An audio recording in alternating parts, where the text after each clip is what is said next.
Hello friends, welcome to our YouTube channel Study My Way. My name is मोहित। दोस्तों आज हमने अपनी science की सीरीज़ का नेक्स्ट चैप्टर स्टार्ट करना है जिसका नाम है थर्मोडायनेमिक्स।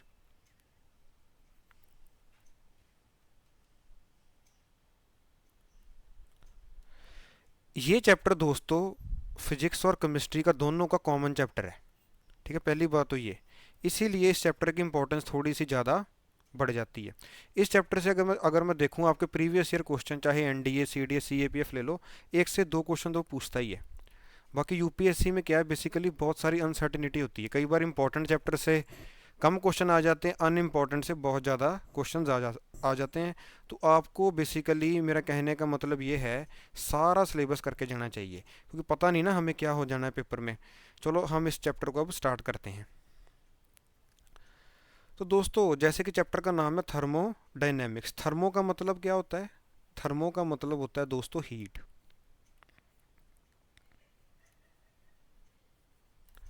डायनेमिक्स का मतलब क्या है? डायनेमिक्स का मतलब होता है दोस्तों मोशन। तो इस सारे चैप्टर में दोस्तों हमने हीट और मोशन की बात ही करनी है कि हीट की प्रॉपर्टीज़ क्या हैं, कैसे एक जगह से दूसरी जगह हीट को ट्रांसफ़र किया जा सकता है, कौन से एप्लियंसेस आप यूज़ कर सकते हो हीट के थ्रू। तो सारे चैप्टर में बेसिकली हमने हीट की बात ही करनी। क्यों क्यों क्योंकि चैप्टर का नाम ही हीट के साथ रिलेटेड है। कुछ बुक्स में तो इस चैप्टर को हीट भी बोल देते हैं, थर्मोडायनेमिक्स को हीट भी बोल देते हैं। ठीक है, ये बात का भी ख्याल करना। चलो हम इस चैप्टर को अब अपने बेसिक से सबसे पहले स्टार्ट करते हैं। देखो भी, थर्मोडायनेमिक सिस्टम में दोस्तों बेसिकली तीन चीज़ें होती हैं। एक होता है सिस्टम, एक होती है आपकी सराउंडिंग्स, और एक होती है आपकी बाउंड्री। तो मान लो डायग्राम के थ्रू सारे समझो, मान लो ये मेरा कोई सिस्टम है, हॉट बॉडी कोल्ड बॉडी कुछ भी हो सकता है।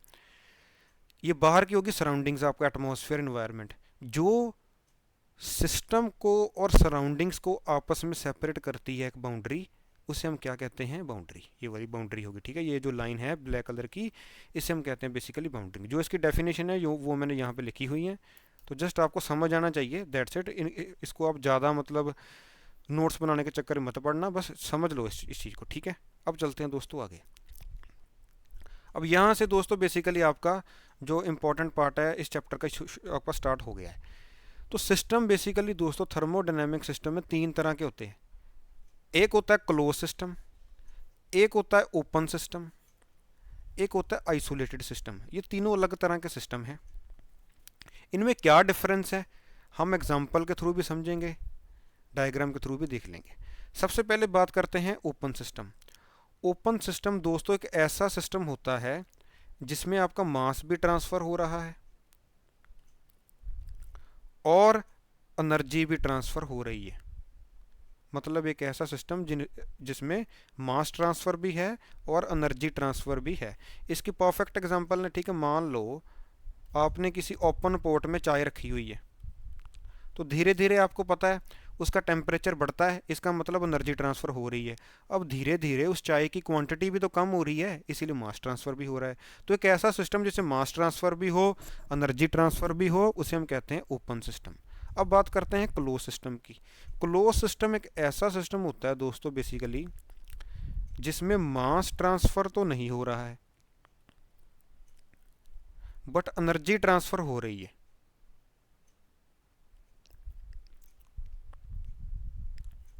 ठीक है, इसकी परफेक्ट एग्जांपल अगर आपने चाय के साथ ही लेनी है तो बेसिकली करो क्या, उसके ऊपर एक प्लेट रख दो पॉट के ऊपर। ठीक है, तो मास तो नहीं ट्रांसफ़र हो रहा है लेकिन धीरे धीरे टेम्परेचर तो बढ़ ही रहा है उसका।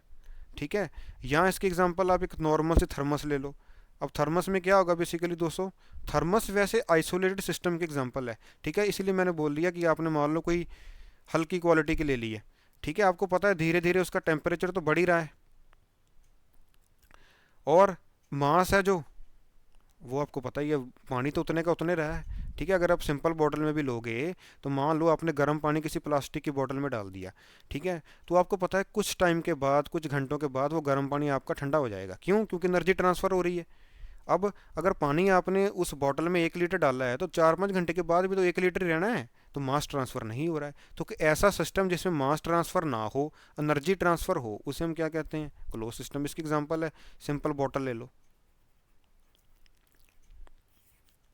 अब तीसरा आता है आइसोलेटेड सिस्टम। आइसोलेटेड सिस्टम में क्या होगा, एक ऐसा सिस्टम जिसमें ना ही मास ट्रांसफ़र हो रहा है और ना ही आपकी एनर्जी ट्रांसफ़र हो रही है। ठीक है, इसकी एग्जांपल क्या है, परफेक्ट थर्मस फ्लास्क होगी आपकी, अच्छी क्वालिटी की। ठीक है, वैसे आपको पता है फ्लास्क में भी अगर आप 1-2 दिन तक पानी रखोगे गर्म तो वो भी ठंडा हो जाएगा। इसीलिए मैंने बोला है कि एक ऐसी फ्लास्क लो जिसमें आपने अगर 4-5 दिनों तक भी किसी टेम्परेचर पे पानी रखा है, अगर गर्म रखा है गर्म रहे, ठंडा रहे तो ठंडा रहे। तो वो होगी आपकी आइसोलेटेड सिस्टम। ठीक है, मास ट्रांसफ़र तो आपको पता है उसमें होना ही नहीं, वाटर तो उतने का उतने रहना है, एनर्जी ट्रांसफ़र भी ना हो। तो ये हम जस्ट मान लेते हैं आइसोलेटेड सिस्टम, नहीं तो आपको पता है कुछ ना कुछ तो एनर्जी लॉसेज होने ही होने हैं। ठीक है, तो ये थे आपके 3 सिस्टम, ये आपको पता होने चाहिए, किस में मास ट्रांसफ़र हो रहा है, किस में एनर्जी ट्रांसफ़र हो रही है। अब आइसोलेटेड सिस्टम थोड़ा सा इंपॉर्टेंट है, इसीलिए मैंने इसकी आपको जस्ट थोड़ी सी एक डायग्राम भी दिखा देता हूँ। ये आपने देखी भी होगी, ये थर्मोस फ्लास्क कुछ इस तरह की होती है। यहाँ से भी दोस्तों बेसिकली क्वेश्चन का बन जाते हैं कि जो फ्लास्क है उसका कलर सिल्वरी क्यों रखा गया, ब्लैक कलर की क्यों नहीं होती, क्योंकि जो आपने थर्मोस फ्लास्क देखी होगी जो हम सर्दियों में इस्तेमाल करते हैं वो थोड़ी सी इसी सिल्वरी टेक्सचर की होती हैं, तो बाकियों की कम होती है और कलरों की क्यों होती है। ठीक है, तो वो भी अब हमने इस डायग्राम के थ्रू देखना है। तो ये थर्मोस फ्लास्क के दोस्तों ये कुछ इंटरनल डायग्राम है, ये भी थोड़े समझ लो, पेपर में आपसे वो इनडायरेक्ट वे में क्वेश्चन पूछ सकता है। सबसे पहले आइसोलेटेड सिस्टम पता चल गया जिसमें ना ही मास ट्रांसफ़र हो रहा है और ना ही एनर्जी ट्रांसफ़र हो रही है। ठीक है जी, तो ये मैंने डेफिनेशन भी लिखी हुई, can exchange neither energy nor matter. ठीक है, मास ही है ये आपका, matter with it surrounding is called as isolated system. ठीक है, तो ये इसकी डायग्राम होगी। अब बात करते हैं इसकी, देखो भी जो आपकी थर्मस फ्लास्क होती है ना, उसमें ये बीच में ये वैक्यूम जो स्पेस रख देते हैं। वैक्यूम क्या होता है, जहाँ पर हवा भी बिल्कुल ना हो। ठीक है, ये बीच में स्प्रिंग की सेंटरिंग डिवाइस होती है ताकि ये गैप बना रहे। ये कंटेनर हो गया, ये हॉट और कोल्ड लिक्विड जो आपने उस बॉटल में रखा है, ये उसका कॉर्क हो गया ऊपर से। और ये होगी आपकी ग्लास वॉल्स व सिल्वर्ड सर्फेसिस। ठीक है, तो सिल्वर ही क्यों रखा गया है, क्योंकि आपको पता है silver is a bad conductor of heat. ठीक है, जो अंदर की हीट है वो अंदर की अंदर ही रहेगी, चाहे वो हॉट और कोल्ड है, तो इसीलिए इसका थोड़ा सा जो टेक्सचर है वो सिल्वरी या शाइनिंग में रखा जाता है ताकि अंदर की हीट आपकी अंदर ही रहे और सिस्टम आपका आइसोलेटेड बरकरार रहे। ठीक है, तो ये बातें याद रखना। बाकी जब हम क्वेश्चंस करेंगे तो जो आपके प्रीवियस ईयर बने हुए हैं या कुछ और बन सकते हैं वो मैं उनमें डाल दूंगा, फिर आपको ज़्यादा समझ आ जाएगी। ठीक है जी, अब चलते हैं हम दोस्तों आगे, वेरी वेरी इंपॉर्टेंट ये भी। अब दोस्तों 4 तरह की प्रोसेसेस होती हैं, एक होती है आइसोबैरिक, एक होती है आइसोकोरिक, एक होती है आइसोथर्मल, एक होती है एडियाबैटिक। पेपर में सीधा क्वेश्चन आ जाता है कि कौन सी प्रोसेस में वॉल्यूम कांस्टेंट रखा जाता है, कौन सी में टेम्परेचर कांस्टेंट रखा जाता है, कौन सी में प्रेशर रखा जाता है, एक्स्ट्रा एटसेट्रा एटसेट्रा। ठीक है, तो दोस्तों ये चारों के आपको जस्ट बेसिक्स पता होने चाहिए और इससे ज़्यादा कुछ नहीं करना। ठीक है जी, इंपॉर्टेंट है, मैं बार बार कह रहा हूँ, यहाँ से क्वेश्चन बनता है। आइसो का मतलब होता है दोस्तों सेम या कांस्टेंट, जितने भी आइसो का मतलब आ रहा है यहाँ पर सेम है। तो बारी का मतलब क्या होता है, प्रेशर। तो एक ऐसी प्रोसेस जिसमें जो कांस्टेंट प्रेशर पे चले उसे हम कहते हैं आइसोबैरिक प्रोसेस। ठीक है, ये इसकी आपकी ग्राफिकल डायग्राम होगी, ये कांस्टेंट प्रेशर याद रखना और ये इसका मैथमेटिकल हो गया। ठीक है जी, अब हम चलते हैं आइसोकोरिक। कोरिक का मतलब, आइसो का मतलब सेम, कोरिक का मतलब वॉल्यूम। तो एक ऐसी प्रोसेस जो कांस्टेंट वॉल्यूम पे चले उसे हम कहते हैं आइसोकोरिक। ठीक है, तो आइसोथर्मल का मतलब आपको पता है हीट या टेम्परेचर। ठीक है, जहाँ पर आपका कांस्टेंट टेम्परेचर हो उसे हम क्या कहेंगे, यहाँ लिख भी लो, मैंने लिखा नहीं हुआ, सेम या कांस्टेंट टेम्परेचर, उसे हम क्या कहेंगे, आइसोथर्मल प्रोसेस। ठीक है, ये इसका ग्राफिकल डायग्राम होगी और ये आपका हो गया इसका delta U equal to zero. क्यों, क्योंकि चेंज इन इंटरनल एनर्जी तो जीरो ही आएगी। क्यों, क्योंकि टेम्परेचर चेंज हो रहा है। ये हम करेंगे जब हम फर्स्ट लॉ थर्मोडायनेमिक्स करेंगे मैथमेटिकल, तब मैं आपको ये सारा समझा दूंगा। एडियाबैटिक का क्या मतलब होता है, एक ऐसी प्रोसेस जिसमें नो हीट ट्रांसफर हो, नो एक्सचेंज ऑफ हीट।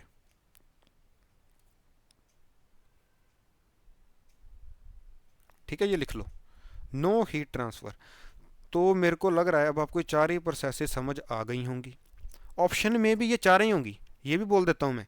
जब भी क्वेश्चन आएगा सिंपल सा बोलेगा in which of the following process occurs at constant volume, तो ऑप्शन में चार ही होंगी, बैरिक, कोरिक, थर्मल, एडियाबैटिक। तो चारों को बाइफरकेट कर लेना अपने दिमाग में। ठीक है जी, अब हम चलते हैं दोस्तों आगे। अब हमने दोस्तों बेसिकली पढ़ने हैं थर्मोडायनेमिक्स के लॉ, जहाँ से क्वेश्चन बनता है। तो फर्स्ट लॉ से पहले दोस्तों जो आया था वो आया था जीरोथ लॉ ऑफ थर्मोडायनेमिक्स। ठीक है जी, ये क्या कहता है, सिंपल सी बात है, आराम से समझना। ये कहता है अगर ए और बी आपस में थर्मल एक्विलिब्रियम में किस हैं, थर्मल एक्विलिब्रियम का मतलब दोनों का टेम्परेचर सेम है। ठीक है, बी और सी भी आपस में थर्मल एक्विलिब्रियम में हैं, तो ए और सी ऑटोमेटिकली ही आपस में थर्मल एक्विलिब्रियम में आ जाएंगे विदाउट एनी डायरेक्ट कॉन्टैक्ट। चाहे इनमें इनके बीच में ए और सी के बीच में कॉन्टैक्ट ना भी हो, लेकिन फिर भी इसका टेम्परेचर आपको सेम मिलेगा, मतलब थर्मल एक्विलिब्रियम में ये आ जाएंगे।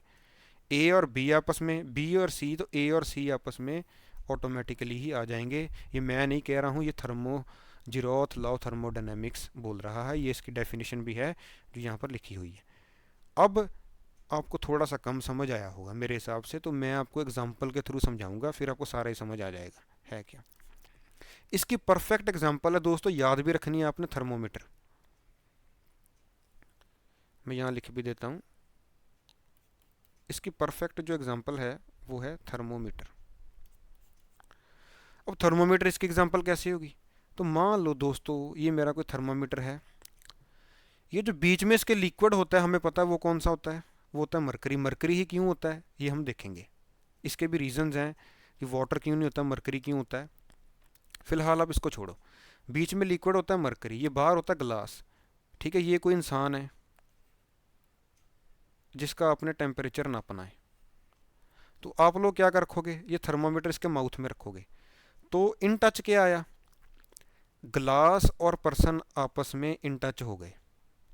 ठीक है, तो ग्लास ने आगे मैसेज दिया मरकरी को कि इस बंदे का टेम्परेचर इतना है, फिर वो अपनी रीडिंग दिखा देगा। क्या मरकरी और ये पर्सन आपस में डायरेक्ट कांटेक्ट में आए, नहीं आए, बट लास्ट में इन दोनों का टेम्परेचर सेम था, मतलब जो टेम्परेचर मरकरी दिखा रही थी वही तो था इस पर्सन का टेम्परेचर, लेकिन they did not come in direct contact with each other. तो ये थी आपकी example zeroth law of thermodynamics की, और इसके बारे में आपने कुछ नहीं करना, जस्ट ये बेसिक करना है। अब दोस्तों आपको पता है जीरोथ लॉ ऑफ थर्मोडायनेमिक्स के बाद आया आपका फर्स्ट लॉ ऑफ थर्मोडायनेमिक्स। अब फर्स्ट लॉ ऑफ थर्मोडायनेमिक्स क्या कहता है, heat energy supply to a system is used in two ways. एक तो उसकी इंटरनल एनर्जी वो बढ़ा देगा, जिसे हम कैपिटल यू के साथ डोनेट कर रहे हैं। दूसरा, work done by the system. Obvious ही बात है, अगर आप किसी को एनर्जी दे रहे हो तो काम ही मिलेगा। ठीक है, मान लो आपने बाइक में अगर पेट्रोल आपने डाला है, तो बाइक हमें काम ही तो दे रही, तभी वो चल पा रही है। आपने तो क्या किया, उसको पेट्रोल दिया, मतलब आपने हीट दी है एक तरह की। पेट्रोल भी आगे हीट ही बनाएगा अगर आपको वर्किंग पता हो, और उसके बाद उसने हमें काम दिया।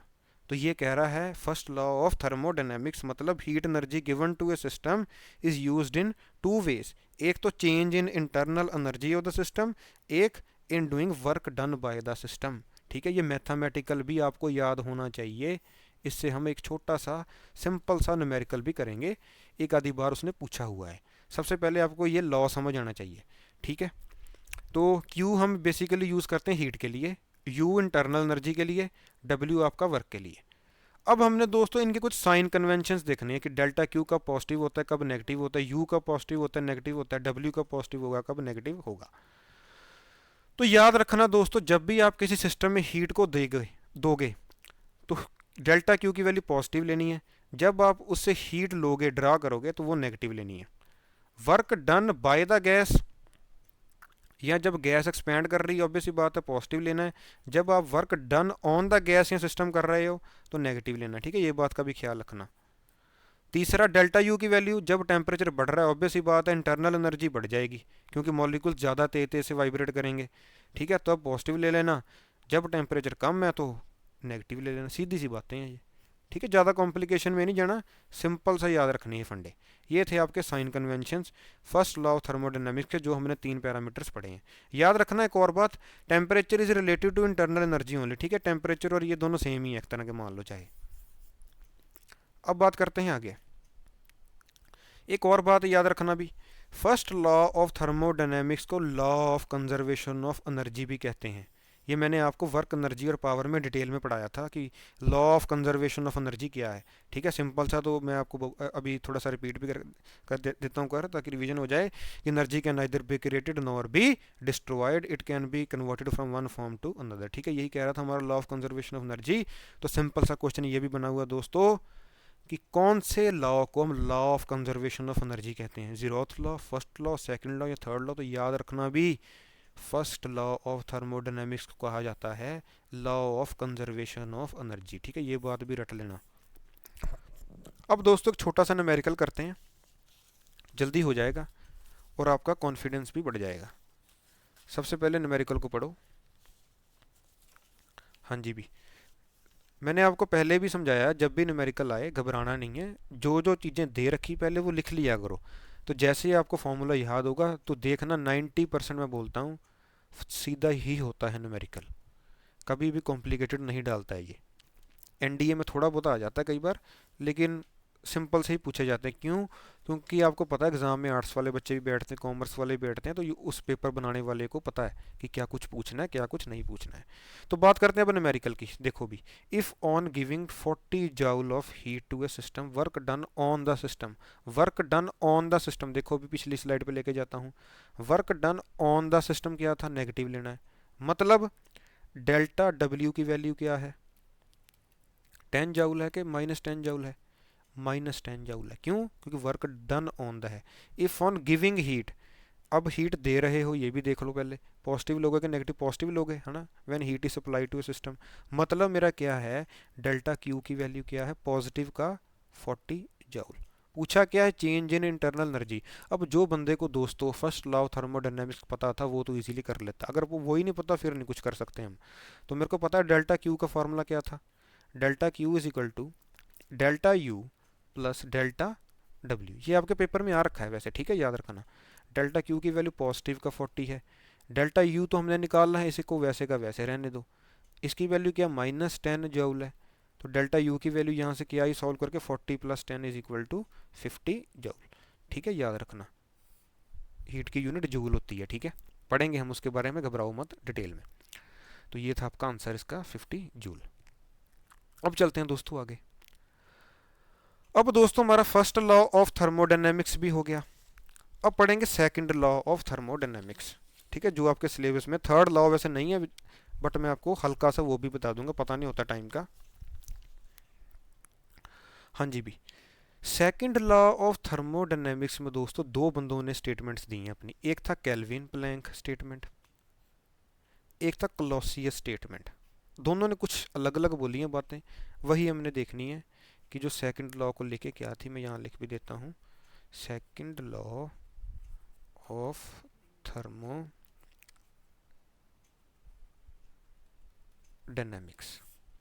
देखो भी, अब केल्विन ने क्या कहा कि it is impossible to construct a heat engine जो 100% हीट को वर्क में कन्वर्ट कर देगा। मतलब सीधी भाषा में बोलूं, किसी भी डिवाइस की एफिशिएंसी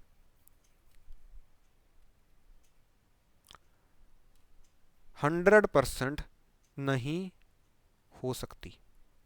ये कह रहे हैं सिंपल भाषा में केल्विन और प्लैंक स्टेटमेंट। ठीक है, ये तो आपको पता ही है, एनर्जी लॉसेस होने ही होने हैं। तो यही इसने बात बोली, it is impossible to construct a heat engine in which whole 100% of heat can be absorbed into work। अब इसके बाद आया क्लॉसियस। क्लॉसियस ने क्या कहा, it is impossible to design a self acting machine जो कोल्ड बॉडी से hot body की तरफ हीट ट्रांसफर कर सके। ठीक है, आपको पता ही है जब भी हीट ट्रांसफर होती है हमेशा हाई टेम्परेचर से लो टेम्परेचर की तरफ ही होगी। तो यही इसने कहा कि इट इज़ इम्पॉसिबल, ये इसने इम्पॉसिबल वर्ड है जी, to construct a device that operates in a cycle and produce no effect. ठीक है, ये सारा छोड़ो, ये इसने वैसे डेफिनेशन लिखी हुई है, from lower body to a higher temperature body. ठीक है, कभी भी कोल्ड से हॉट की तरफ हीट ट्रांसफ़र नहीं हो सकती, हमेशा हॉट से कोल्ड की तरफ ही हीट आपकी जाएगी। ठीक है, ये बात का ख्याल रखना। ये मैंने नहीं कहा है, ये क्लॉसियस ने कहा है सेकंड लॉ ऑफ थर्मोडायनेमिक्स को लेके। केल्विन ने सीधी बात बोली है किसी भी हीट इंजन की एफिशिएंसी 100% के बराबर नहीं हो सकती, कुछ ना कुछ एनर्जी लॉसेस होने ही होने हैं, ये बात हमें वैसे भी बेसिकली पता है। अब चलते हैं दोस्तों आगे, ये इंपॉर्टेंट है भी टॉपिक। अब हमने करना है दोस्तों रेफ्रिजरेटर। यहाँ से क्वेश्चन बनता है इनडायरेक्ट वे में, बहुत बार बना हुआ है, मैंने पेपर में देखा है। ठीक है, जब मैंने पेपर दिए थे निकाले तब भी इससे एक आधा क्वेश्चन बना हुआ था, तो ध्यान से देख लेना। रेफ्रिजरेटर की दोस्तों एक बात याद रखना, इसका दूसरा नाम हम फिजिक्स में हीट पंप भी कह देते हैं। ये ना हो पेपर में हीट पंप आ जाए और आप बोलो सर हमने ये तो करा ही नहीं था। तो इसका दूसरा नाम हीट पंप भी है। अब हीट पंप क्यों कहते हैं अभी इसको, क्योंकि बेसिकली ये हीट ही तो ट्रांसफ़र कर रहा है, अंदर की हीट बाहर ट्रांसफ़र कर रहा है। आपने देखा भी होगा रेफ्रिजरेटर की जो बैक साइड होती है वहाँ से बहुत ज़्यादा हीट आ रही होती है, तो वो बेसिकली अंदर की हीट बाहर ही तो फेंक रहा है, इसीलिए इसको दूसरा नाम हीट पंप भी है। ठीक है, एक ऐसा डिवाइस है जो हमें ठंडा चीज़ों का मतलब चीज़ों को ठंडा करने के लिए यूज़ करते हैं। सुनो फिर ये डायग्राम देखो दोस्तों। कोल्ड रिजर्वियर क्या होता है, जहाँ पर आपकी कोई चीज़ पड़ी है, ठीक है, मान लो मैंने कोई गर्म चीज़ है जो फ्रिज में रखी है, अब उसको ठंडा करना है, वो आपने कोल्ड रिजर्वियर पे रख दी। Work done on the system का मतलब क्या हुआ, आपने उसको इलेक्ट्रिसिटी दी, ये बीच में होता है compressor. Compressor is the heart of the refrigerator, main जो ऑर्गन है यही होता है, यही एक गैस प्रोड्यूस करता है। ठीक है, सी एफ सी क्लोरोफ्लोरोकार्बन, जो इस जहाँ पर आपने कोई चीज़ रखी जिसको ठंडा करना है, उसको चारों तरफ ये गैस चक्कर लगाती रहती है। ठीक है, हम गैस भी रिफिल कराते हैं, वो सी एफ सी यही होती है बेसिकली, क्लोरोफ्लोरोकार्बन। तो वो उससे क्या करेगी, उस ऑब्जेक्ट से हीट को ऑब्जॉर्ब कर लेगी, फिर वो उसको बाहर सराउंडिंग्स में फेंक देगी, जो जहाँ पर आपका हॉट रिजर्वियर होगा। ठीक है जी, तो ये था आपका बेसिकली रेफ्रिजरेटर, जो मैंने सिंपल भाषा में आपको बता दिया है। सीओपी का मतलब क्या है, ये होता है आपका कोफिशिएंट ऑफ परफॉर्मेंस, कि रेफ्रिजरेटर की आपकी क्या परफॉर्मेंस है। ठीक है, ये कोफिशिएंट है, कांस्टेंट क्वांटिटी है, इसका फॉर्मूला भी याद रखना। क्यू कोल्ड का मतलब क्या है, heat at cold upon W work done. ठीक है, Q cold Q hot minus Q cold. ठीक है, ये आपका बेसिकली हीट है क्यू। तो ये आपका बेसिक, आपको पता वर्क डन कैसे निकलना है, Q hot minus Q cold, ऊपर आपने क्यू कोल्ड रखना है, ये फॉर्मूला भी याद रखना। इसे कहते हैं सीओपी को coefficient of performance, coefficient of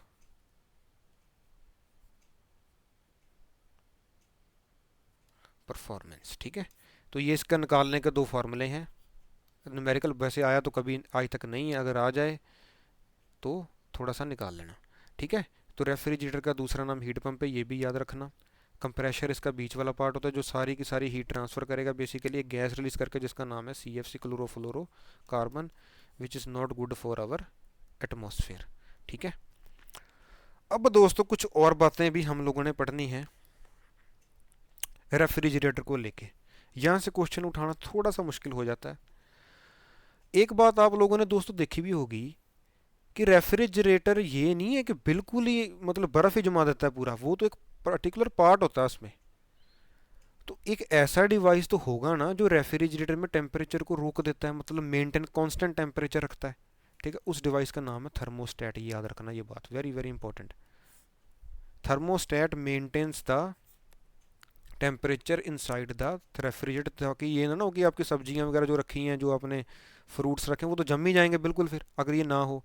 तो वो उस डिवाइस का नाम है, याद रखना, थर्मोस्टेट, जो टेम्परेचर को मेंटेन करके रखता है रेफ्रिजरेटर के अंदर। दूसरी बात, ये पेपर में आ रखा है अभी क्वेश्चन, उसने ये सीधा से इनडायरेक्ट में पूछा था, स्टूडेंट्स कह रहे थे पता नहीं कहाँ से आ गया। तो दोस्तों बेसिकली आपके बेसिक क्लियर होने चाहिए, बार बार मैं यही बात बोलता हूँ। तो वो आपका थर्मो से ही आया था क्वेश्चन। ठीक है, क्वेश्चन क्या था कि उसने बोल दिया कि एक रेफ्रिजरेटर को मैंने एक रूम में रख दिया और उसका दरवाज़ा खोल दिया, तो बताओ उस रूम का टेम्परेचर बढ़ेगा, कम होगा, कांस्टेंट होगा, कोई फ़र्क नहीं पड़ेगा, थोड़ा सा बढ़ेगा, थोड़ा सा, ऐसे करके उसने थोड़ा सा स्टूडेंट्स को कन्फ्यूजन में डाल रखा था। यूपीएससी हमेशा स्टूडेंट को कन्फ्यूज ही मतलब करता है। ठीक है, तो याद रखना कभी पेपर में कन्फ्यूजन में नहीं आना, जो पता है आपको यू आर डैम श्योर, बस पता है, उसमें किसी की नहीं सुननी। तो देखो भी उसने बोला कि एक रेफ्रिजरेटर को रूम के अंदर रखा और उसका मैंने दरवाज़ा खोल दिया जी, तो रूम का टेम्परेचर क्या होगा। ठीक है, कुछ स्टूडेंट लगाए कम होना, कम तो कभी भी नहीं होना, क्यों, क्योंकि हीट एजेक्टेड, दोस्तों मैंने पहले बताया ना, रेफ्रिजरेटर का दूसरा नाम हीट पंप भी है। तो heat ejected by the refrigerator will be more than the heat taken from the room. ठीक है जी। तो हीट उसके जो बैक साइड से वो तो ज़्यादा निकली जानी है, तो अब्जॉर्ब तो होनी ही नहीं है। क्यों? क्योंकि एसी थोड़ी ना है। अगर एयर कंडीशनर होता उसका ये काम है बेसिकली हीट को अब्जॉर्ब करना, इसका काम तो ये है ही नहीं। ठीक है, इसने तो बेसिकली हीट को इजेक्ट करना है। तो इसीलिए याद रखना, रूम का जो टेम्परेचर है आपका बढ़ जाएगा, इंक्रीज होगा। ये था इसका answer. Temperature of the room will increase, it it will not be constant, ना ही डिक्रीज होगा। रूम का टेम्परेचर बढ़ जाएगा। ठीक है, इसको कंसेप्ट को सारा दिमाग में रख लेना। ये इससे कुछ भी बन सकता है, बार बार कह रहा हूँ। और ये पहला तो बन ही सकता है, एफकेट में भी बन सकता है, एसएससी में भी बन सकता है, रेलवे में भी बन सकता है, सीडीएस में भी बन सकता है, सभी में बन सकता है, ये भी थर्मोस्टेट वाला भी। ठीक है जी। तो ये था आपका टॉपिक रेफ्रिजरेटर, इंपॉर्टेंट है, करके जाना है सभी ने। अब एक टर्म आती है दोस्तों थर्मो में, एंट्रोपी। इसके बारे में स्टूडेंट्स को बड़ी कन्फ्यूजन रहती है। कुछ नहीं है ये, अगर तो बुक्स में पढ़ोगे तो पागल हो जाओगे। सिंपल भाषा में समझना, it is just the disorder of a system. System आपका कितना डिसऑर्डर वे में है, जितना ज़्यादा डिसऑर्डर में होगा उतनी ज़्यादा एनट्रोपी होगी। एग्जाम्पल मैंने सिंपल से लिए इसीलिए, सॉलिड में पता है मॉलिक्यूल्स टाइटली पैक्ड हैं, तो उनकी मूवमेंट कम होगी, टिके रहेंगे एक जगह, इसीलिए इसकी एंट्रोपी कम है। लिक्विड में थोड़ी सी एंट्रोपी ज़्यादा, गैस में आपको पता है इधर उधर पूरे भटकेंगे ये। ठीक है, मॉलिकुलर मोशन जगह जगह पाथ फॉलो करेंगे, तो ऑब्वियस सी बात है एंट्रोपी गैस की ज़्यादा होगी। ये प्रोसेसेस हैं, ये हम करेंगे वैसे आगे, अगर अभी करनी अभी भी कर सकते हो। ठीक है, solid to liquid melting, liquid to gas vaporization, gas to liquid condensation, liquid to solid freezing. और भी करेंगे कि सॉलिड गैस से कैसे होता है, आगे करेंगे। ठीक है, फिलहाल एंट्रोपी समझो, it is just the disorder of a system. सबसे ज़्यादा गैस में होगी, क्योंकि पता है मॉलिक्यूल्स आर लूजली पैक्ड, ज़्यादा इधर उधर जाएंगे ज़्यादा डिसऑर्डर होगा। अब दोस्तों जो अभी तक हमने पढ़ा है, मैं जल्दी से आपको रिवाइज करवा दूं ताकि आपके दिमाग में छप जाएं चीज़ें। सबसे पहले पढ़ा था हमने जीरोथ लॉ। जीरोथ लॉ क्या कह रहा था पता है, कि अगर दो सिस्टम आपस में थर्मल इक्विलिब्रियम में हैं, फर्स्ट और सेकंड, सेकंड और थर्ड, तो वन और थर्ड अपने आप ही ऑटोमेटिकली थर्मल इक्विलिब्रियम में आ जाएंगे। तो ये था आपका zeroth law. First law conservation of energy को लेके था। ठीक है, energy can neither be created nor be destroyed, delta Q is equal to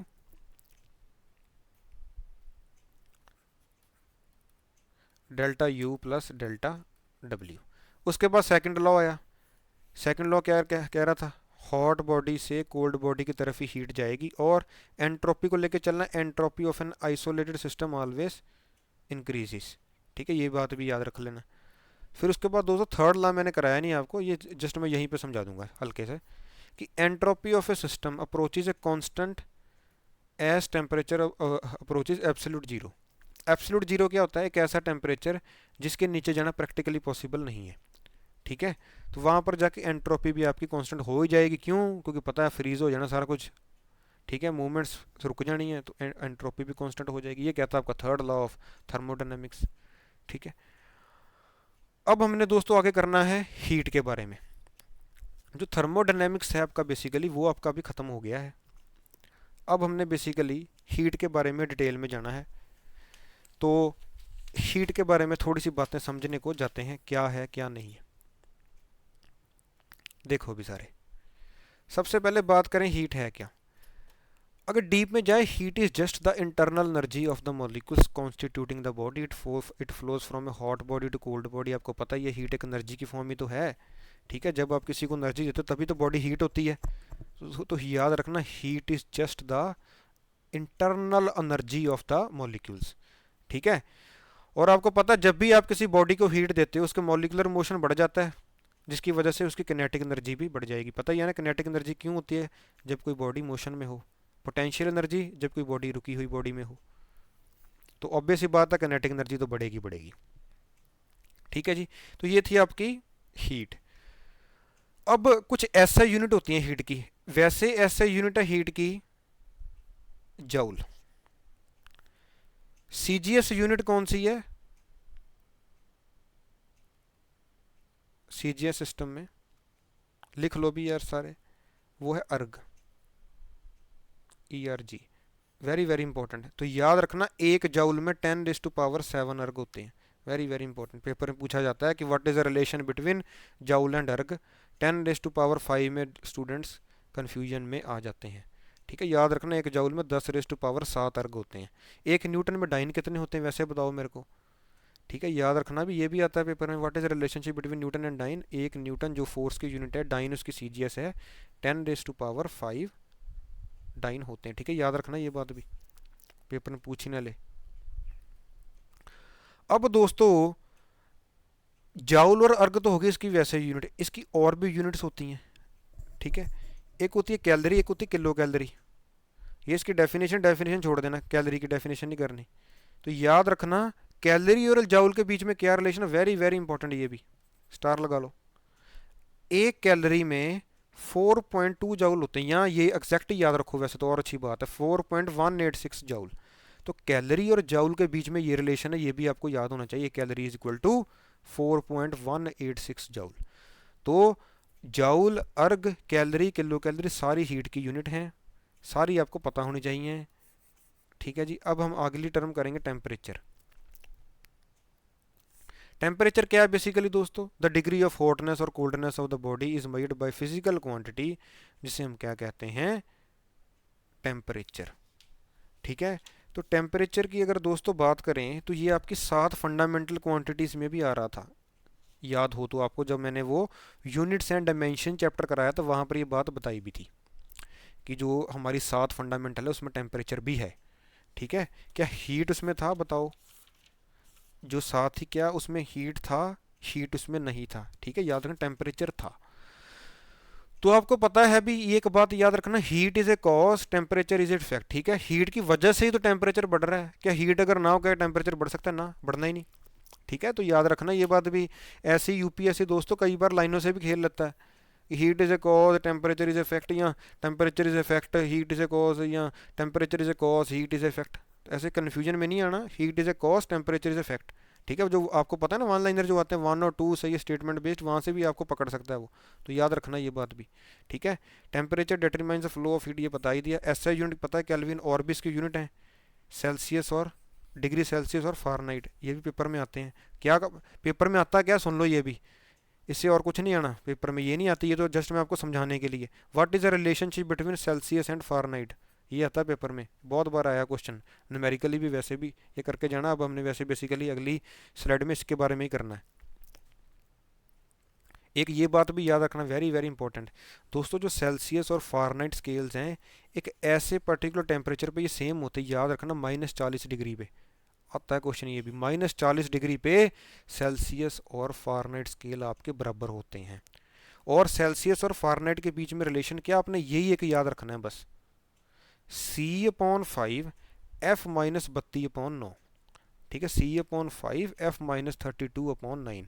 अब स्टूडेंट्स गलती क्या करते हैं, बुक्स में कुछ और होता है, एनसीईआरटी में कुछ और है, वहाँ से भी कर लेते हैं, बुक से भी कर लेते हैं, अब यहाँ से भी कर लेंगे और पेपर में जाके कन्फ्यूजन में आ जाएंगे। दोस्तों आपको सिर्फ एक ही रिलेशन याद रखना, ये इसी को आगे ड्राइव करते रहना। अगर मान लो ऑप्शन में ऐसा कुछ ना हो, कैसे 9C = 5F - 5 × 32 करोगे तो 160 आ जाएगा, तो उसको सॉल्व करते रहना। कई बार वो अगर वो और डीप में चले जाए वहाँ से कुछ ना कुछ निकाल देगा, अगर आपको ये पता है तो आप सारे निकाल लोगे, तो याद रखना ये बात, वेरी वेरी इंपॉर्टेंट। अब केल्विन और सेल्सियस के बीच में भी पता होना चाहिए, जब भी आपको कोई टेम्परेचर डिग्री सेल्सियस में दे रखा हो और केल्विन में कन्वर्ट करने के लिए वो बोल दे, तो 273 उसमें ऐड कर देना। मान लो 5 डिग्री सेल्सियस दे रखा है, मैंने बोला कि इसको केल्विन में कन्वर्ट कर दो, तो क्या करना है, कुछ नहीं दिमाग लगाना, 273 + 5 कर देना, आपके पास आंसर क्या आ जाएगा, 278 केल्विन। समझ आई कि नहीं बात। तो कहने का भाव ये है, जब भी डिग्री सेल्सियस को केल्विन में कन्वर्ट करना है 273 ऐड कर देना। ठीक है, न्यूमेरिकल में भी काम आ सकता है, अगर वैसे रिलेशन पूछ ले तो ये आपका दूसरा रिलेशन हो गया इस चैप्टर का। अब अगर वो और डीप में चला जाए, वैसे तो जाएगा नहीं, तो ये तीनों को अगर आपने कंपेयर करना है तो वो कुछ ऐसा बनेगा, C/5 F-32/9, सी की वैल्यू पुट कर दो, K-273, तो ये भी आप तीनों को अगर कंपेयर करना ये भी कर सकते हो, C/5 F-32/9 K-273/R, और R/4 क्या है, R क्या है जी, R is just the rheometric scale. ये एक और स्केल होता है जो पहले था, सबसे पहले जो बना था उसे कहते हैं रियोमर स्केल। R इज, मैं लिख भी देता हूँ यहाँ पर, वैसे पूछेगा नहीं, बाकी टाइम का पता नहीं होता इसलिए लिख लो, R होता है आपका REAU, रियूमर स्केल। एक पहले था स्केल अलग तरह का, र्यूमर स्केल। ठीक है, ये भी लिख लो। ठीक है, एक Celsius scale, rumour scale, Fahrenheit scale जैसे होता है, एक आर र्यूमर स्केल होता है। तो ये एक्सप्रेशन आपको सभी को मैंने कंबाइन कर दिया, तो ये बन जाएगा। ठीक है जी दोस्तों, -40 डिग्री याद रखना, जहाँ पर सेल्सियस और फारेनहाइट डिग्री सेम होती है। सेल्सियस और फारेनहाइट को हम इसीलिए महत्वता दे देते हैं क्योंकि थोड़े से एक्यूरेट होते हैं ये। इसीलिए जो हमारा बॉडी टेम्परेचर नॉर्मल है वो भी 98.4 डिग्री सेल्सियस ही बोलते हैं, या 37 डिग्री फारेनहाइट ही बोलते हैं। ठीक है, याद रखना ये बात भी। आगे आगे हम करेंगे इसको भी। ये बात भी याद रखना, जो क्लिनिकली थर्मामीटर होता है उसकी रेंज क्या होती है, 96 से लेके 100 डिग्री 110 डिग्री सेल्सियस तक होती है। ठीक है, ये बात का भी ख्याल रखना। ये गलत है थोड़ा सा, डिग्री सेल्सियस नहीं आएगा, ये फारेनहाइट आएगा। ठीक है, ये करेक्ट कर लो, ये थोड़ी सी गलती हो गई है, ये फारेनहाइट आएगा। ठीक है, 96 से लेके 110 डिग्री फारेनहाइट के बीच में इसकी रेंज होती है। नॉर्मल टेम्परेचर 98.4 डिग्री फारेनहाइट और यहाँ 37 डिग्री सेल्सियस, दोनों याद होने चाहिए। और जो थर्मामीटर की स्टरलाइजिंग कैसी होती है, फॉर्मी एल्डिहाइड ग्रुप से। ठीक है, जिनको नहीं पता रट लो इसको, CHO ग्रुप होता है, वैसे ये केमिस्ट्री में करेंगे जब थोड़ा सा बताऊंगा ऑर्गेनिक केमिस्ट्री में, नहीं पता तो रट लो, फॉर्मी एल्डिहाइड। और एक और बात याद रखना, नॉर्मल टेम्परेचर नापना है तो हम क्लिनिकली थर्मामीटर का इस्तेमाल करते हैं, उसका नाम है क्लिनिकली। अगर बहुत ज़्यादा हाई टेम्परेचर नापना है, फॉर एग्जांपल सन, स्टार का, हेवनली बॉडीज़ का, तो इसका नाम है, याद रखना, पायरोमीटर। उसे हम क्या कहते हैं, पायरोमीटर। ठीक है, ये भी, इसका नाम भी याद होना चाहिए आपको। ठीक है, इसको टोटल रेडिएशन पायरोमीटर ही बोल देते हैं, बस पायरोमीटर याद रखना और ज़्यादा मत्था नहीं मारना। अब आती है एक टर्म, एक एब्सोल्यूट जीरो। मैंने बताया भी, आपको फिर से बता देता हूँ, एक ऐसा temperature that is theoretically possible, मतलब इससे नीचे आप नहीं जा सकते हो। ठीक है, इसे हम क्या कहते हैं, एब्सोल्यूट जीरो। इसकी वैल्यू भी याद होनी चाहिए, -273.15 डिग्री सेल्सियस। ठीक है, लिख लेना, ये भी याद कर लेना, केल्विन स्केल पे इसकी वैल्यू बताई जाती है 273.15 डिग्री सेल्सियस। अब मेरा आप लोगों से दोस्तों क्वेश्चन है, यहाँ पर मैंने लिखा नहीं हुआ, कि थर्मामीटर में हम मरकरी का प्रयोग ही क्यों करते हैं, वाटर का प्रयोग क्यों नहीं करते, दारू का प्रयोग क्यों नहीं करते, अल्कोहल भी कर सकते हैं, क्यों नहीं करते बाकी चीज़ों का, तो बताओ मेरे को भी सोच के। ठीक है जी, सुनो फिर, होता क्या दोस्तों, जो फ्रीजिंग पॉइंट है मरकरी का वो है -40 डिग्री सेल्सियस, बहुत कम है।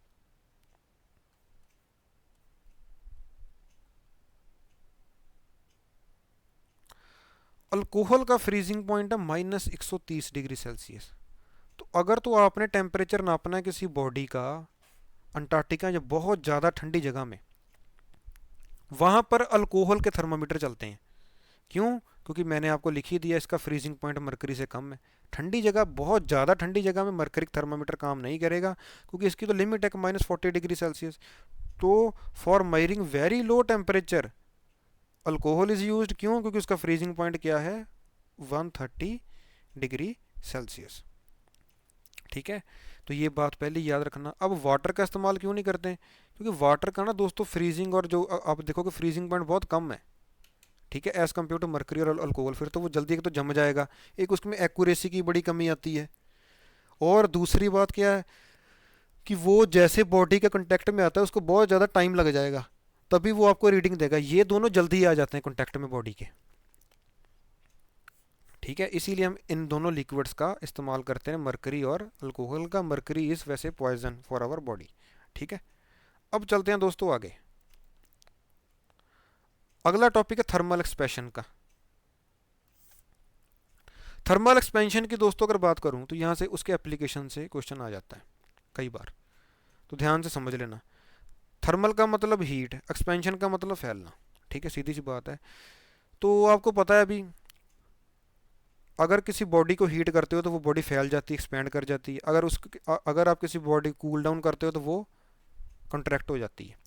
इसी को बेसिकली हम कहते हैं थर्मल एक्सपेंशन, सिंपल भाषा में। इसके कुछ एप्लीकेशन आपको ज़्यादा समझ आ जाएगा, पहले वो देखो। ठीक है, well solid is heated it expends in all directions, the increase in, अगर वो लेंथ वाइज कर रहा है उसको कोई लीनियर एक्सपेंशन कहते हैं। अगर वो एरिया वाइज कर रहा है उसको सुपरफिशियल एक्सपेंशन कहते हैं, अगर वॉल्यूम वाइज कहता है तो उसको क्यूबिकल एक्सपेंशन कहते हैं। ठीक है। एप्लीकेशंस आपको पता ही है, जब भी रेलवे ट्रैक्स को रखा जाता है तो एक स्मॉल गैप दिखना भी, उनके बीच में छोटे छोटे गैप होते हैं, क्यों होते हैं? क्योंकि गर्मियों में दोस्तों आपको पता है लोहा मेल्ट होना है, थर्मल एक्सपेंशन होनी है। ठीक है। थर्मल एक्सपेंशन सॉलिड्स की होनी होनी है। अगर गैप ना रखोगे तो लाइनें टेढ़ी मेढ़ी होनी शुरू हो जाएंगी। टेलीफोन वायर्स आपने देखा होगा, जो हमारे वायर्स भी लगी होती हैं वो भी थोड़ी प्रॉपर स्ट्रेट लाइन नहीं होती हैं, थोड़ा सा उनके बीच में सैग होता है। सैग का मतलब झोल सा होता है, ये ऐसा क्यों होता है आपको पता है? विंटर्स में कंट्रैक्ट करनी है, नहीं तो ये टूट जाएंगी फिर अगर ज़्यादा आप टाइट होगी, और समर में आपको पता है ढीली हो जाएंगी। तो इसीलिए जो टेलीफोन वायर्स या कोई भी वायर्स हैं उनको भी, उनके बीच में भी सैग होता है। ठीक है। More in summer than in winter, ये भी आपका रीज़न हो गया thermal expansion of solid. Iron ring of cart wheel as a radius light less, क्यों? आपकी पता है गर्मियों में वो भी एक्सपेंड करेगा। ठीक है। तो ये सारा कुछ थर्मल एक्सपेंशन की वजह से ही हो रहा है। देखो भी ये, ठीक है, ये प्रॉब्लम अभी गैप रखने की वजह से भी आ जाती है दोस्तों। तो ये देखो लाइनें थोड़ी सी टेढ़ी हो गई हैं, क्यों हुई है? थर्मल एक्सपेंशन की वजह से, गर्मी है, लोहा मेल्ट हो गया और वो अपनी जगह से डिस्प्लेस हो गया है, इसलिए गैप रखते हैं थोड़ा थोड़ा बीच में ऐसे। जॉइंट्स पे देखना आप लोग गैप होते हैं। और ठीक है, ये वायर्स की एग्जांपल होगी। कोल्ड डे में आपको पता वायर सीधी हो जाती हैं, हॉट डेज में वायर थोड़ी सी ऐसे नीचे हो जाती है, इसीलिए थोड़ा सा बेंड रखा जाता है ताकि उनको थोड़ी सी हम प्रॉपर स्पेस दे सकें। अब ये तो हो गया अभी थर्मल एक्सपेंशन ऑफ सॉलिड। अब हमने पढ़ना है एनोमलस एक्सपेंशन ऑफ लिक्विड्स। यहाँ से भी इनडायरेक्ट वे में क्वेश्चन आ जाता है आपके एग्जाम में। दोस्तों आप लोगों ने बेसिकली ये जनरली बात अपनी लाइफ में देखी भी होगी कि ऊपर बर्फ जमी होती है, नीचे पानी जो होता है वो जमा नहीं होता, और मच्छियाँ उसमें तैर रही होती हैं, फिशेस तैर रही होती हैं। तो आप लोग सोचते होंगे कि ये मछली सरवाइव कैसे कर रही है जी, ऊपर तो बर्फ जमी पड़ी है, ये तो मर जाना चाहिए इसको सफोकेशन से। सिंपल सा मेरा क्वेश्चन है। पहली बात तो ये बताओ, मैंने आपको कराया भी है थ्रस्ट एंड प्रेशर चैप्टर में, कि जो ये बर्फ़ जमती है इसका कितना हिस्सा पानी के बाहर होता है? याद रखना दोस्तों, 1/10वां हिस्सा ही पानी के बाहर होता है, बाकी का सारी हिस्सा जो ये बर्फ़ है पानी के अंदर ही होती है। ठीक है, ये बात का भी ख्याल रखना। 1/10 पार्ट इस of ice is above the water, 9/10 जो बचा है वो बिलो द वाटर होगा। तो ये क्वेश्चन है आइस के नीचे फ़िश कैसे सरवाइव करती है। आज हमने इसी का ही जवाब डिटेल में करना है कि साइंस इसका जवाब क्या दे रही है। सबसे पहले क्वेश्चन आपको समझ आ जाना चाहिए क्वेश्चन क्या है। ठीक है। देखो फिर, अगर सिंपल एक एक वर्ड में आंसर देना है इसका, एग्जाम में दे देना, it is due to anomalous expansion of water. ठीक है। कई बार आपको पता है ना आपका पेपर ऑब्जेक्टिव है, तो आप इतनी ज़्यादा वहाँ पर एक्सप्लेनेशन नहीं दे सकते हो, तो सिंपल भाषा याद रखना, it is due to anomalous expansion. Anomalous का मतलब क्या होता है? अजीबोगरीब। एक्सपेंशन का मतलब फैलना। Anomalous expansion of water. अब ये है क्या, ये अब हम समझेंगे। ठीक है, पहले आपको जवाब तो मिले आपके सवाल का। ठीक है, तो याद रखना ये, तो अगर ना थोड़ा सा कन्फ्यूजन लगे ये तो रट्टा मार के रखना बस। अब बात करते हैं ये है क्या। देखो फिर, अब दोस्तों आपको सीधी सी बात पता है, अगर आप किसी ऑब्जेक्ट को हीट करते हो तो वो चीज़ फैलती है। ठीक है। अगर चीज़ से आप हीट बाहर ले लोगे तो वो चीज़ क्या, वो ऑब्जेक्ट क्या करेगा? कंट्रैक्ट हो जाएगा, जम जाएगा, मतलब उसका वॉल्यूम कम हो जाएगा। लेकिन वाटर वैसे अपना नॉर्मल बिहेवियर दिखाता जो मैंने बोला, लेकिन 0 डिग्री सेल्सियस से लेके 4 डिग्री सेल्सियस के बीच में वाटर कुछ अजीबोगरीब बिहेवियर करता है, इसीलिए इस टर्म का नाम बना है नॉर्मलस एक्सपेंशन या अनोमलस बिहेवियर ऑफ वाटर। होता क्या है 0 डिग्री सेल्सियस पे दोस्तों, आपको पता है, इस थ्योरी को पहले मत पढ़ना, मेरी ये बातें समझो, उसके बाद में थ्योरी को पढ़ने बैठ जाना। ठीक है, सारी बातें इंग्लिश में यही लिखी होंगी। 0 डिग्री सेल्सियस पे आपको पता है वाटर क्या होता है? बर्फ या आइस होता है। नॉर्मली क्या होना चाहिए, अगर मैं इस 0 डिग्री सेल्सियस वाली बर्फ को हीट अप करना शुरू कर देंगे तो आपको पता है बर्फ का वाटर बनना शुरू हो जाना है। ठीक है, डेंसिटी का फॉर्मूला पता है आपको, मास अपॉन वॉल्यूम होता है। वो तो वैसे तो इसका वॉल्यूम बढ़ना चाहिए, क्यों? क्योंकि चीज़ फैलेगी, लेकिन ऐसा नहीं होता है। 0 से लेकर 4 के बीच में वॉल्यूम कम होना शुरू हो जाता है, जिसकी वजह से डेंसिटी बढ़ जाती है। इसीलिए हम बोलते हैं density is maximum at 4 degree Celsius, not at 0 degree Celsius. 4 degree Celsius, या अगर केल्विन में पूछ ले तो मैंने बता ही दिया, 273 ऐड कर देना तो 277 केल्विन आ जाएगा। ये क्वेश्चन सीधा भी बन सकता है। The density of water is maximum at 4 degree Celsius, 0 degree Celsius, 100 degree Celsius. तो याद रखना, क्यों? वॉल्यूम कम हो जाता है, डेंसिटी बढ़ जाती है। वॉल्यूम मिनिमम कहाँ पर होगा? वो भी 4 डिग्री सेल्सियस पे ही होगा। क्यों? क्योंकि डेंसिटी और वॉल्यूम दोस्तों इन्वर्सली प्रोपोर्शनल हैं। 0 डिग्री सेल्सियस तब भी मत कराना। ठीक है जी। अब ऐसा होता क्यों है? अब आपका ये क्वेश्चन होगा, सर बर्फ को तो आप हीट दे रहे हो तो वो तो मेल्ट हो रही है, तो उसका तो वॉल्यूम बढ़ना चाहिए, लेकिन वॉल्यूम कम हो रहा है। वॉल्यूम कम क्यों हो रहा है दोस्तों 0 से 4 के बीच में? क्योंकि बर्फ के बीच में दोस्तों स्मॉल स्मॉल पोर्स होते हैं, खाली जगह होती है, जो हाइड्रोजन बॉन्ड के रूप में होते हैं। तो जैसे ही आप बेसिकली उसको हीट अप करते हो तो ये बॉन्ड आपस में टूटना शुरू हो जाते हैं, और जो आपकी बर्फ़ का पानी होता है वो उस खाली पोर्स में जाना शुरू हो जाता है। तो एक्सपेंशन की बजाय बर्फ़ क्या करती है? कंट्रैक्शन, जिसकी वजह से वॉल्यूम क्या हो गया? कम। वॉल्यूम कम हो गया तो डेंसिटी बढ़ गई। इसीलिए मैंने बोला कि वाटर की डेंसिटी मैक्सिमम है 4 डिग्री सेल्सियस पे, नॉट एट 0 डिग्री सेल्सियस। ठीक है, तो ये था आपका मेन एग्जैक्ट रीज़न। ऐसा क्यों? अगर ना हो तो रट्टा मार जाओ। ये सारी बातें मैंने वही लिखी हुई हैं। अब नॉर्मल प्रॉपर्टी या एनोमलस बिहेवियर एक ही बात है। ठीक है, अब आपके दिमाग में ये क्वेश्चन आएगा, तो सर ये मछली कैसे तैर रही है, इसका यहाँ के साथ क्या लॉजिक हुआ? ये बातें तो आपकी समझ आ गई, लेकिन इसका यहाँ पर क्या लॉजिक बैठा कि फिश कैसे तैर रही है फिर? समझो फिर बात। अब पहले ये चीज़ समझ आनी बहुत ज़रूरी थी आपको, तभी आगे समझ आएगा। क्या ये बात आप सभी को क्लियर है कि वाटर की डेंसिटी मैक्सिमम कहाँ पर है? 4 डिग्री सेल्सियस पर, या 277 केल्विन। ये मैंने 273 इसमें ऐड कर दिया। अब क्वेश्चन क्या है? How is aquatic life benefited by the fact that water has a maximum density at 4 degree Celsius? ठीक है, इसको एक्वेटिक लाइफ को क्या बेनिफिट हुआ? अब समझो, maximum density at 4 degree Celsius का मतलब क्या है कि जो ये bottom of the river, lake या सी होगी वो कभी फ्रीज ही नहीं करेगी। क्यों? क्योंकि जो ठंड है वो तो पहले सरफेस ऑफ वाटर पे जाके आएगी। सीखा? ऑब्वियस ही बात है कि जो ठंड है या कोई भी है वो तो पहले सरफेस पे टकराएगी, फिर ही धीरे धीरे नीचे ट्रांसफर होगी। ये लिखा भी होगा मैंने कि so in winter on colder areas when the surface water freezes, लिखा हुआ है when the surface water freezes the aquatic biota can happily continue to live in their 4 degree Celsius. ठीक है, तो जैसे ही ऊपर के साथ वो सर्दी हवा या ठंडी हवा टकराई, उसने पहले ही उसको फ्रीज कर दिया, और आगे जाने की बजाय आपको पता है, और आगे का जो पानी उसने फ्रीज होने से रोक ही दिया। क्यों? क्योंकि वाटर ने तो मैक्सिमम जो अपनी डेंसिटी थी वो पहले ही अटेन कर ली थी। समझे कि नहीं? क्योंकि आपको पता है सरफेस का वाटर ज़्यादा ठंडा होगा एज कंपेयर टू बॉटम वाला। ठीक है कि नहीं? तो जैसे ये 0 पे आया, ठीक है, इसकी तो पहले ही आइस बन गई, तो नीचे ये जाएगा नहीं, क्योंकि वाटर की मैक्सिमम डेंसिटी 4 डिग्री सेल्सियस पे है, नीचे 4 डिग्री सेल्सियस रहेगा। ऊपर बर्फ़ जम गई, नीचे ट्रांसफ़र हुई नहीं हीट, बात ख़त्म यहीं पे होगी।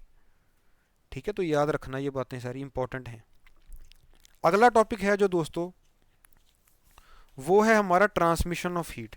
ट्रांसमिशन ऑफ हीट में 3 टर्म्स आती हैं, पेपर में आती हैं बातें। टर्म्स रटने मत बैठ जाना, जस्ट एक एग्जांपल के थ्रू समझाऊंगा आपको, और आपको सारा समझ आ जाएगा, मेरे को पता है। ठीक है दोस्तों, तो जो वो 3 टर्म्स है, एक होती है कंडक्शन, दूसरी क्या होती है? वो होती है कन्वेक्शन, और तीसरी होती है रेडिएशन। अब इन तीनों में डिफरेंस क्या है इस डायग्राम के थ्रू समझना, जो मैंने आपके सामने रखी हुई है। ठीक है, मान लो मैंने ये पानी रख दिया उबलने, चाय रख दी उबलनी एक आग के ऊपर, नीचे मैंने आग लगा दी, बट मैंने फ्राई पैन को हवा में रखा है। मतलब आग का डायरेक्ट कांटेक्ट नहीं है इस फ्राई पैन के साथ या इस पॉट के साथ। क्या ये वाटर, मेरे को खुद सोच के बताओ, कुछ घंटे ले लो चाहे, कुछ घंटे के बाद क्या इस वाटर के वेपर्स बनने शुरू हो जाएंगे? आप कहोगे yes sir, water heat up होना शुरू हो जाए। कैसे हुआ? ये तो आपस में डायरेक्ट कांटेक्ट में है ही नहीं, ना ही आग और ये तो है ही नहीं। तो ये टर्म होती है रेडिएशन। ठीक है, रेडिएशन की वजह से दोस्तों ये आपका वाटर हीट अप होना शुरू हो गया। अब मान लो आपने इसको हाथ में पकड़ा है, तो ये हैंडल भी गर्म होना शुरू हो जाएगा, अल्टीमेटली आपका हाथ भी आपको लगेगा गर्म हो रहा है। ये टर्म होती है conduction, the transfer of heat from one substance to another due to direct contact. तो ये डायरेक्ट कॉन्टैक्ट ही तो है आपका हाथ और फ्राई पैन, इसे क्या कहते हैं? कंडक्शन। अब कन्वेक्शन क्या है? धीरे धीरे जो ये वाटर है, इसके जो मॉलिक्यूल्स आप देखोगे कि बहुत तेज तेज वाइब्रेट करना शुरू हो गए। क्यों? क्योंकि वाटर अब इवेपोरेशन स्टेज में जा रहा है। उसको कहते हैं कन्वेक्शन जस्ट, या कन्वेक्शनल करंट भी कह देते हैं। The transfer of heat through, ठीक है, ये ट्रॉट नहीं, थ्रू आएगा यहाँ पर, through a fluid caused by molecular motion. Molecular motion मतलब जो ये मॉलिक्यूल्स ऐसे ऐसे आपस में टकरा रहे हैं, जिसकी वजह से हीट पैदा हो रही है, जिसकी वजह से इवेपोरेशन हो रही है। ये थी टर्म कन्वेक्शन। जस्ट ये आपने तीन टर्म्स याद रखनी है और ये डायग्राम याद रखना। ये तीनों टर्म्स में कभी कन्फ्यूजन आएगी नहीं आपको। अब इसके कुछ एप्लीकेशंस हैं, अब हमने दोस्तों वो देखने हैं। अब एप्लीकेशंस क्या हैं? Shining surface are good reflectors of heat, so the roof of the factories are painted white. ठीक है जी, शाइनिंग सरफेस आपको पता ही है, गुड रिफ्लेक्टर होते हैं। जो ये मैंने आपको थर्मोफ्लास्क की एग्जांपल ही बताई थी, वो भी थोड़ा शाइनिंग होती है। ठीक है, क्यों? क्योंकि जैसे हीट उस पर टकराएगी वो बाहर के बाहर ही रिफ्लेक्ट होती रहेगी। इसीलिए जो फैक्ट्रीज की छतें हैं, जो टीन लगा होता है, वो भी थोड़ा सा सिल्वरी या शाइनिंग पार्ट में होता है। क्यों? They are good reflectors of heat. ठीक है, याद रखना। कुकिंग यूटेंसिल्स ब्लैक कलर क्यों होते हैं? क्यों? ब्लैक कलर के बारे में याद रखना, it is a perfect absorber of heat and perfect emitter of heat. ठीक है, तो याद रखना जो कुकिंग यूटेंसिल्स है आपके ब्लैक एंड होते हैं बॉटम पे, so that heat is absorbed rapidly. The base of the iron electron जो प्रेस होती है आपके घर में, वो भी हाईली पॉलिश्ड होती है। क्यों? It does not lose heat bye, ताकि रेडिएशन की वजह से ना वो अपनी हीट लूज कर सके। लैंड एंड सी ब्रीज, ठीक है, ये ज्योग्राफी का टॉपिक है, इसको सारा समझना कि कौन सी में हवा, लैंड की ब्रीज कब होती है, रात को होती है, दिन में होती है, सारा टॉपिक समझ के जाना। होता क्यों है याद रखना, ये कन्वेक्शनल करंट्स की वजह से होता है। ठीक है, जो temperature rise and fall in temperature है। The handles of cookers oven they are made up of bad conductor of heat. क्यों? कंडक्शन की वजह से आपको पता है हीट ट्रांसफर हो जाएगी, अपना हाथ मत जला लेना। ठीक है, तो ये भी याद रखना ये पॉइंट। ठीक है जी, अब इसको लेके दोस्तों मेरा तुम लोगों से सबसे पहले क्वेश्चन है, पेपर में आ भी रखा है, सुनो फिर। दोस्तों वो कह रहा था कि मान लो what is the perfect colour for an umbrella. ठीक है, यहाँ साइड पे कर देता हूँ। जो ये छतरी होती है, इसका परफेक्ट कलर कौन सा होना चाहिए? पहली ऑप्शन थी black on top white at bottom, मतलब नीचे वाला वाइट रख लो, ऊपर वाला ब्लैक रख लो। दूसरी option white on top black on bottom.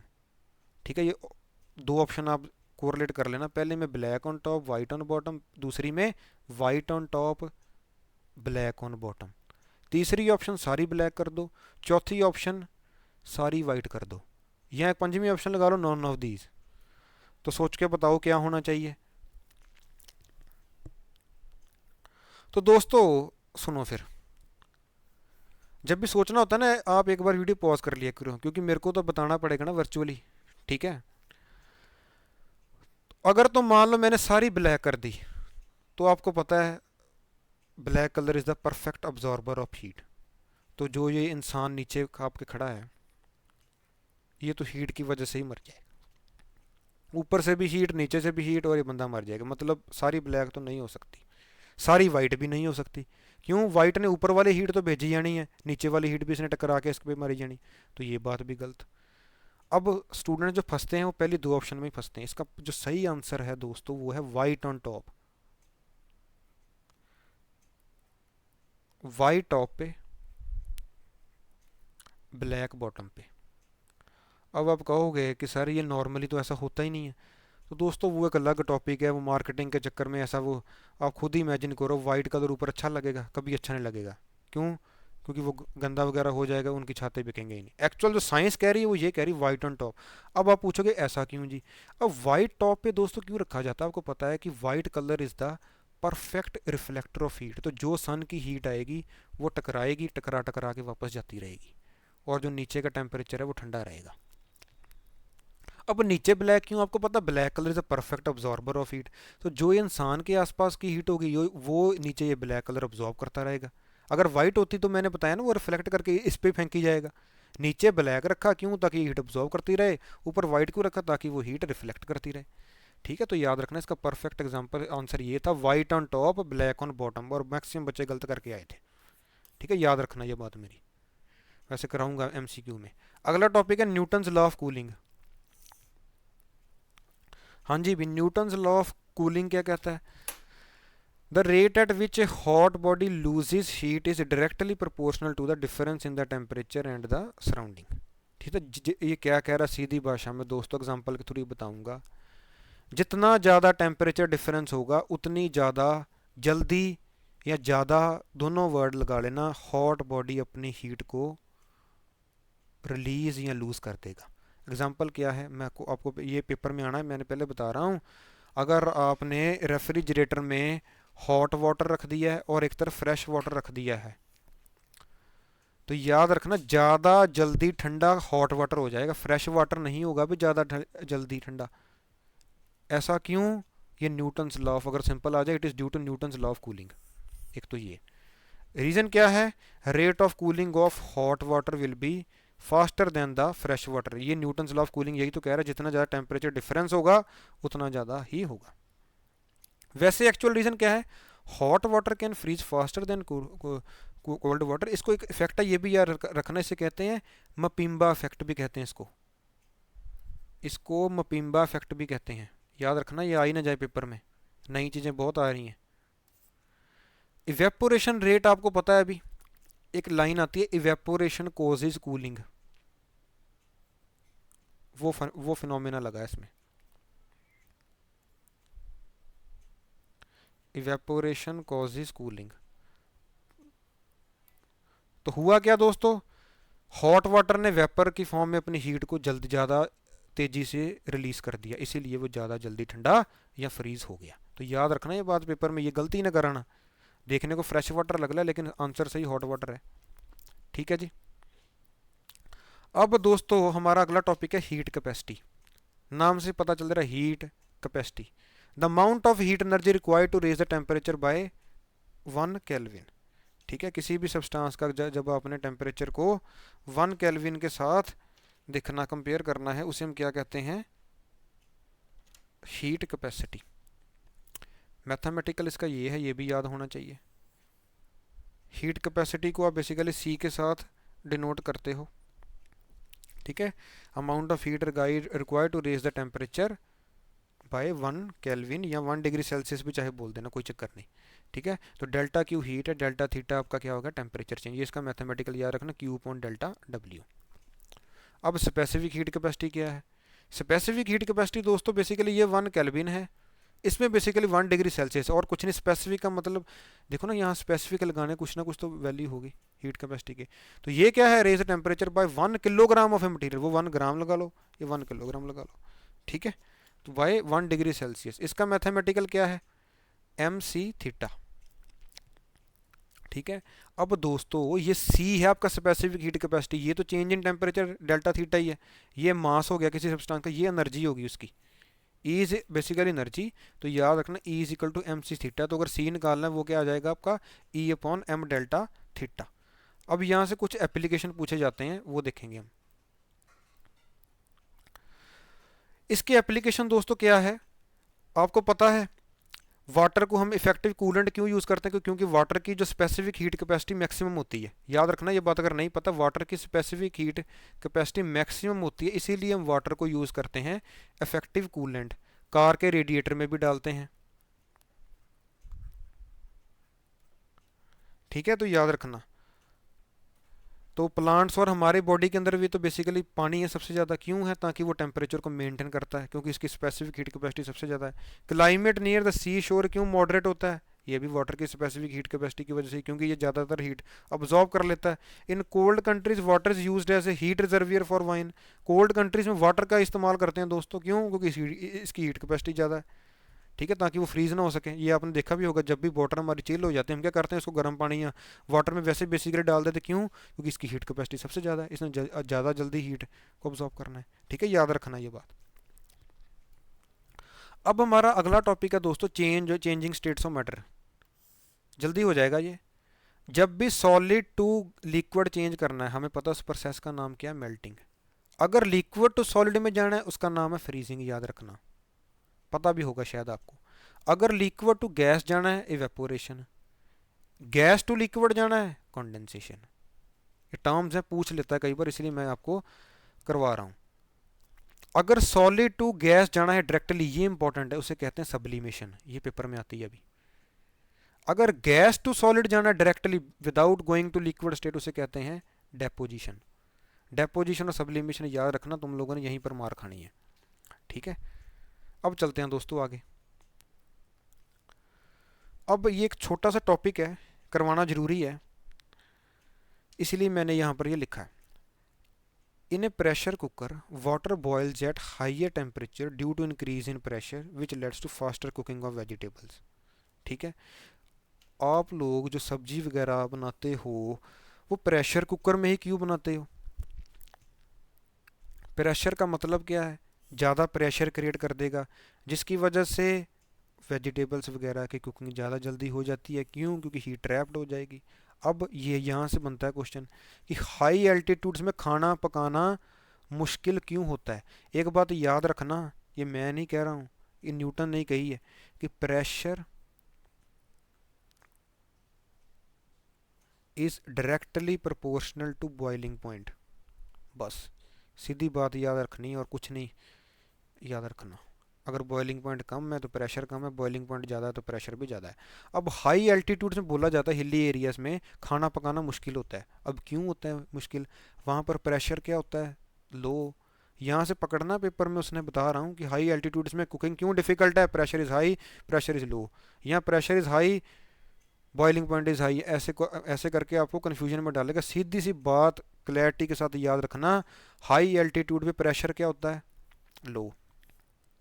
Pressure low होगा तो बॉइलिंग पॉइंट भी कम हो जाएगा। अब आप कहोगे कि अगर सर बॉइलिंग पॉइंट कम हो गया तो खाना तो जल्दी पकना चाहिए। दोस्तों वाटर का बॉइलिंग पॉइंट तो फिक्स ही है, वो तो 100 डिग्री सेल्सियस पे ही है। सिंपल भाषा में समझो, बॉइलिंग पॉइंट लो का मतलब क्या मैंने कहा है, मान लो हिली एरिया से बॉइलिंग पॉइंट लो होके हो गया 80 डिग्री सेल्सियस। नॉर्मल कंडीशन में क्या है?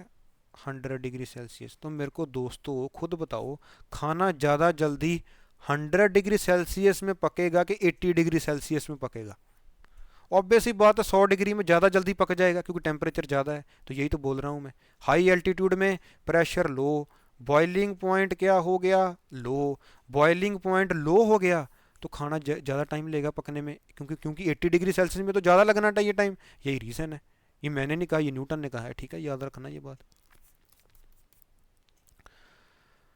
अब एक और बात याद रखना कि the boiling point of a liquid increase करता है इम्प्योरिटीज ऐड करने पे। ठीक है, याद रखना, इम्प्योरिटीज डाल देना तो बॉइलिंग पॉइंट क्या होता है? बढ़ जाता है किसी भी लिक्विड का। ठीक है, इसीलिए कई बार हम पानी में नमक वगैरह भी डाल देते हैं या और इम्प्योरिटीज डाल देते हैं। उससे क्या होता है? बॉइलिंग पॉइंट बढ़ जाता है और खाना जल्दी पक जाएगा आपका। ठीक है, जब नॉन वेज वगैरह पकाना हो तब भी नमक वगैरह डालते हैं, वो इसी यही रीज़न है सारे। ठीक है जी। अब लास्ट टॉपिक है दोस्तों इस चैप्टर का, वो है लेटेंट हीट। थोड़ी सी क्लास लंबी जरूर हो गई, अगर आपको ज़्यादा लगे तो आप दो हिस्सों में देख लेना क्लास को, लेकिन मेरी कोशिश ये रहती है मैं आपको एक ही क्लास एक ही पार्ट में सारा दे दूँ, ताकि थोड़ी सी आपको ढूंढनी ना पड़े इधर उधर। अगला टॉपिक है लेटेंट हीट। लेटेंट हीट क्या है अभी, अब इसकी महत्ता क्या है, यूजेस क्या है, अब सारा ये देखेंगे। स्पेसिफिक हीट तो आपको समझ आ गई होगी, अब हमने देखनी latent heat. Heat energy absorbed और liberated in the change of state without the change of the body's temperature. ठीक है, चाहे हीट रिलीज हो रही चाहे गेन हो रही है, लेकिन बॉडी के टेम्परेचर में चेंज नहीं आ रहा है, उसको कहते हैं लेटेंट हीट। ये तीन तरह की होती है, स्पेसिफिक लेटेंट हीट और मेल्टिंग। मेल्टिंग का मतलब सॉलिड टू लिक्विड जब हो रही है, फ्यूजन का मतलब लिक्विड टू सॉलिड हो रही है, वेपराइजेशन का मतलब लिक्विड टू गैस हो रही है। ये तीन तरह की होती हैं, ये भी याद रखना। अब इन तीनों में डिफरेंस क्या है ग्राफिकली देखेंगे, ये मैथमेटिकल भी याद रखना। स्पेसिफिक लेटेंट हीट को कैपिटल एल के साथ डोनेट करते हैं, ये बात याद रखना। और इसका फॉर्मूला क्या है, क्यू अपॉन एम। ठीक है, क्यू क्या है हीट एनर्जी, एम क्या है मास। ठीक है, अब चलते हैं दोस्तों इन तीनों को डिफरेंशिएट करते हैं ग्राफिकली, ताकि आपको ज़्यादा जल्दी और ज़्यादा समझ आ जाएगी। देखो ये डायग्राम, जब सॉलिड टू लिक्विड में चेंज करना है तो पता है लेटेंट हीट ऑफ मेल्टिंग। जब लिक्विड टू सॉलिड मतलब temperature remains constant as solid turns to liquid. ठीक है भाई। ये लिक्विड फ्यूजन में क्या आएगा, लिक्विड आएगा आपका, ये यहाँ पर इसने गलत लिखा, वो लिक्विड टू सॉलिड आएगा। फ्यूजन में लिख लो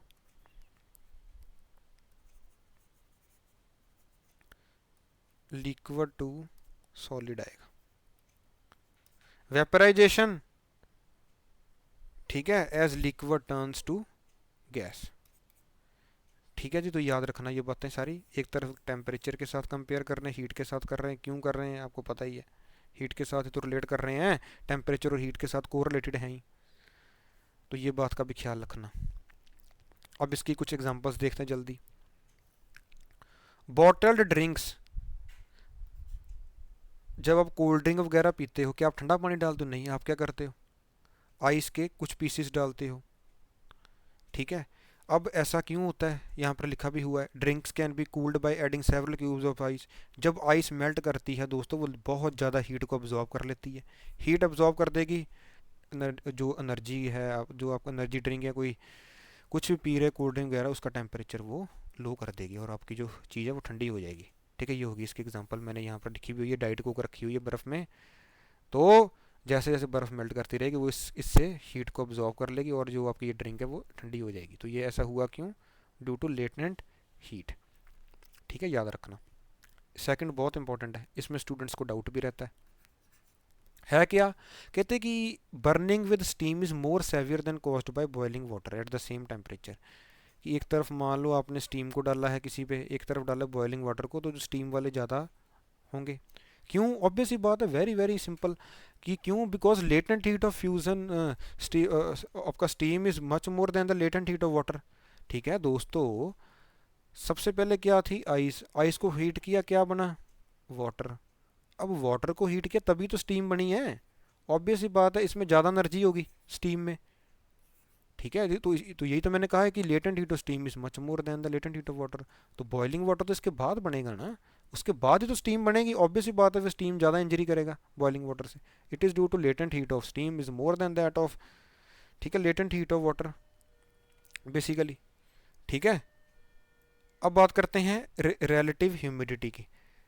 अब ये वर्ड मैंने रिलेटिव दोस्तों क्यों लगाया है, सबसे पहले तो ये बात आपके दिमाग में आनी चाहिए, ह्यूमिडिटी क्या होता है, humidity is just the amount of water vapour present in the atmosphere. अगर अकेली ह्यूमिडिटी की बात करें तो वो होता है आपका just the amount of water vapour present in the air. Relative का मतलब रिलेट करना या रेशियो, तो एक्चुअल कितनी ह्यूमिडिटी है, कितनी उसकी मैक्सिमम कैपेसिटी है, उसको 100 के साथ मल्टीप्लाई कर देना तो आपके पास रिलेटिव ह्यूमिडिटी निकल आएगी। न्यूमेरिकल आ जाए तो निकाल लेना अब। ठीक है, actual amount of moisture in the air relative to its maximum capacity, जो मैंने बात बोली है, air can hold multiply by 100 कर देना अगर आंसर आपको परसेंटेज में चाहिए, यही कहता है रिलेटिव ह्यूमिडिटी।